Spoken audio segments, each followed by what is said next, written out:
My name is David Chan. I'm Professor of Psychology and Director of the Behavioral Sciences Initiative at the Singapore Management University. Today, adaptability is a buzzword, right, both in science and in practice and in policy making, in business world and so on. But it wasn't the case 20, 30 years ago. There is actually a science of adaptability. To understand adaptability, you first have to understand the context that demands adaptability. So the context we have is really about rapid changes.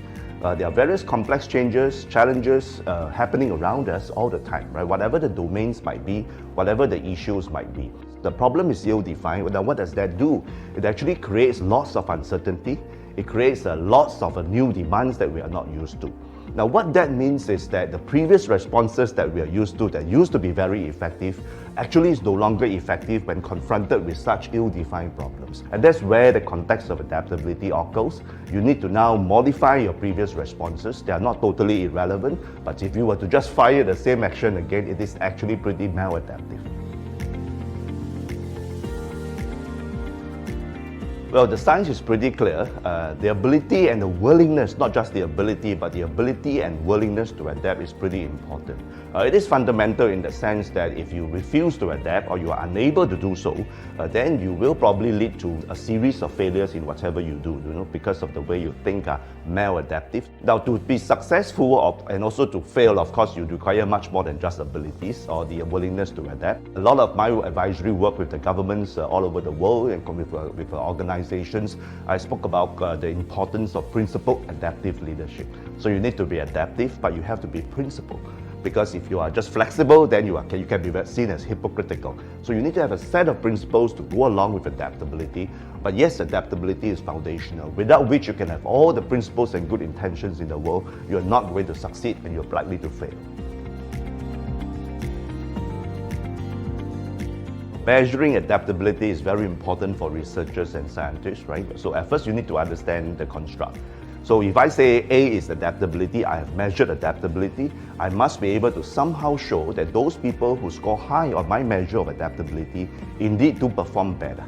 Now, adaptability then in that context can be seen as both a personal attribute in terms of whether it is traits, problem-solving abilities, your ability to judge situations and so on, and your motivation to do it, as well as a performance construct, what you actually do.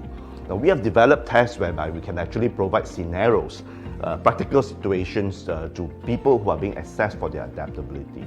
And then we get subject matter experts, well-trained, of course, to score them on the various responses. And you find that people who do well on this test actually then proceed on to do better. We can in fact predict their performance actual on the job, as well as their potential for promotion and so on. So yes, it can be measured, but you need to understand it in terms of both a personal attribute as well as actual performance, the way we think, the way we feel, and the way we behave. Well, the interesting part is really a nature-nurture question, right? Do people come and fix in their different levels of adaptability? Now, the good news is that the traits that predict adaptability is not one or two traits, there are many different traits. So some traits are more malleable, you can train. Some traits are a little bit more fixed, when in adult life it is very difficult to train. So the good news is that while it is true that individuals do differ in a quite stable way in terms of adaptability, it is actually still possible to train a person to be more adaptable. So you focus not only on selection, you need to do that, but you focus on training and development. And that's why in all organizations that you and I are familiar with, they put in effort both in selection as well as in training and development. So the short answer to that question is yes, it is both a trait and also something that is malleable, and therefore it is trainable. Well, it is really important to understand adaptability, especially in today's context, because if you follow the history of mankind, the kinds of changes that we are experiencing is exponential. Right? So it is not just a simple linear line where, after X unit of time, you have always a constant Y unit of change. In fact, it is actually changing very, very fast. Just think about AI, artificial intelligence, ChatGPT, and of course, much earlier about technology, automation, and so on. So there are many things that are happening around us that create complex challenges. Adaptability is not just a construct, not something that is static, but it is a process. When you think about it as a process, you therefore need to understand what are the contexts which propel or to provide you the importance of adaptability, because each different context might require different responses. So you need to have some kind of a model that is not just armchair theorizing, but also backed up with empirical, robust scientific evidence. So the good news again is in the past 20 or 30 years, right, in various disciplines, particularly in psychology and management, there are plenty of empirical findings on what this model might look like.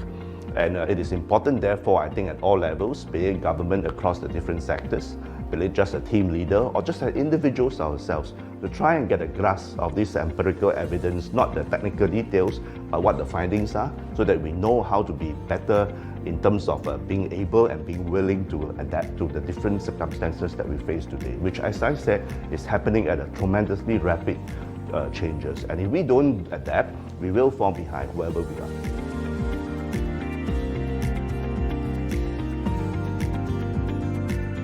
Now, what are some of those issues in the early days of the crisis, right? Remember, people were having to work from home.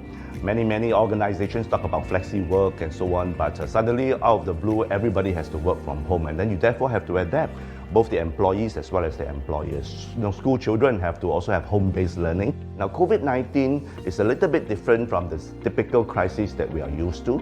In a typical crisis, there is a beginning, there is the whole crisis going on, then there's a clear end. It is incident-based. Whereas in COVID-19, it is multifaceted. We are not really clear when it started. We are not very clear what's going on for a long time. And when it was happening, we really don't know when it will end or if it ever ends.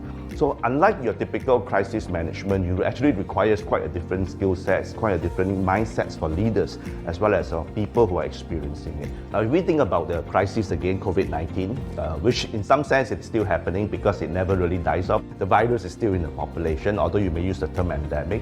What is really more important is moving forward, there will be other kinds of viruses, other kinds of health crises.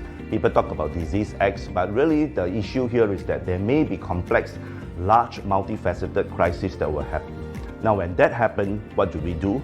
Now, we should learn from the lessons of COVID-19 as well as previous kinds of incidences of what adaptability is. So the really crux of it is that in moving forward, we need to learn from previous lessons, understand the science of adaptability, and then very constantly able to adapt. Now, the very important part here is that technology is also happening at the same time. So both in terms of big data, in terms of generative artificial intelligence, as well as other things that are happening, there might be people who lose their jobs, but again, there are people who adapt into switching jobs and adapt to doing their jobs differently.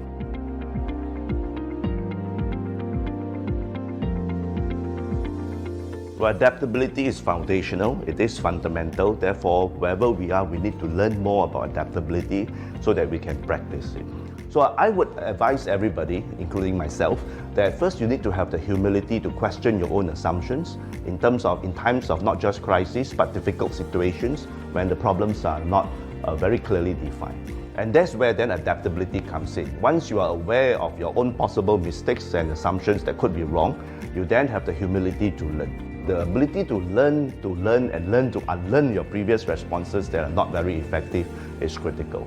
So if there's one advice that I would give to everyone is have the humility to recognize that you might not be correct, whoever you are. And then, of course, you need to understand the construct of adaptability, and research has shown us about adaptability, the process, and so on. And then just simply learn to be adaptable. And don't learn when a crisis happens, learn now. Because when a crisis happens, there's really not much time for you to learn. Of course, you can learn during a crisis. The value of crisis is that it provides you lessons for the future. So for every time there is something that's negative that's happening, you need to have the resilience not just to deal with it, you need to be adaptable, and then you can have resilience. In other words, resilience makes no sense if adaptability is not a consequence of being resilient.